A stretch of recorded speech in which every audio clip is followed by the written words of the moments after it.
Nanamafy ary nanentana ny mpanjifa fa azo atao tsara ny fanjifana ny hazan-dranomasina ankehitriny ny tompon'andraikitra misahana momba izay sehatra izay ho an'ny eto amintsika manokana somary nahitana fiainany tokoa mantsy ny fanjifana ity hazan-dranomasina ity noho ny zavanitranga tany anivon'ny faritra sasantsasany teto Madagasikara. Fanampivavao ary etondrotsy rakotondrainy amin'ny sariny mamra soanaifo.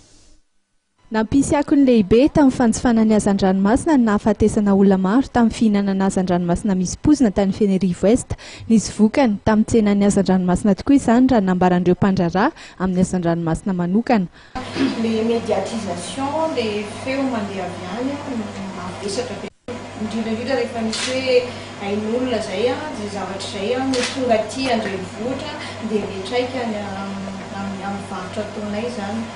Dia mitondra ny anjara-didy sy andraikitra ny ataon'ny société manda, ny poissonnerie manda zany tonga ny fety ngamba tsy dia hosakana ho an'ny fanjifana hazan-dranomasina ny zavatra toy ireny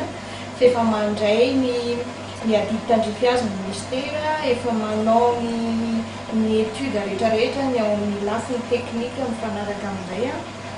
fa avona ny tendakanina tompon'andranomasina rehetrarehetra mba tsy dia hisalasala loatra zany amin'ny fihinanana hazan-dranomasina.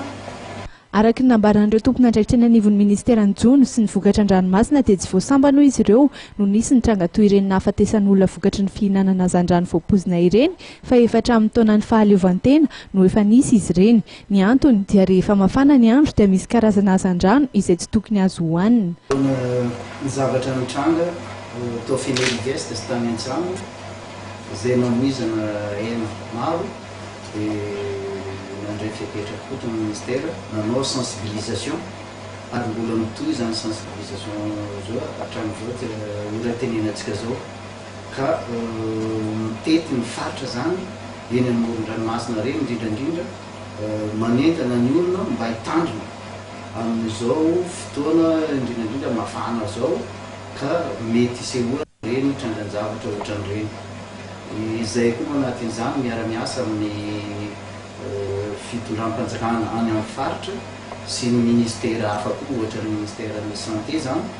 ka izay fiara-miasa zay dia mamoaka koa zay miaraka amin'ny faritra, ny faritra mihitsy zany mamoaka azy arrêté régional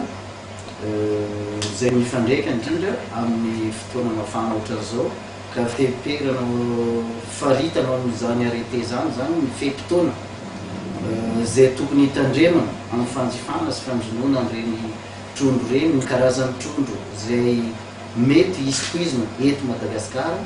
Mba hisian'ny fanentanana sy ny fanadiovana ny saim-bahoaka indrindra amin'izao andro fety izao ka tokony hanjifana hatrany ny hazan-drano dia nampiantso ny ministeran'ny Jony sy ny vokatra an-dranomasina ny mpandraharaha amin'ny Jony sy ny hazan-dranomasina fa tsy tokony ihany mpanjifa satria misy ireo mpandraharaha manana vokatra manara-penitra ary manaraka ny fenitra iraisam-pirenena vao amidy eny an-tsena ny entana ka isan'izany indrindra ohatra ny orinasa mpamokatra hazan-dranomanda. Ny tokony ahinim-pona dia ireo tsenana hazan-dranomasina eny amin'ny sisiny izay mety tsy mahafehy ny fomba fikarakarana ireny hazan-drano isan-karazany ireny.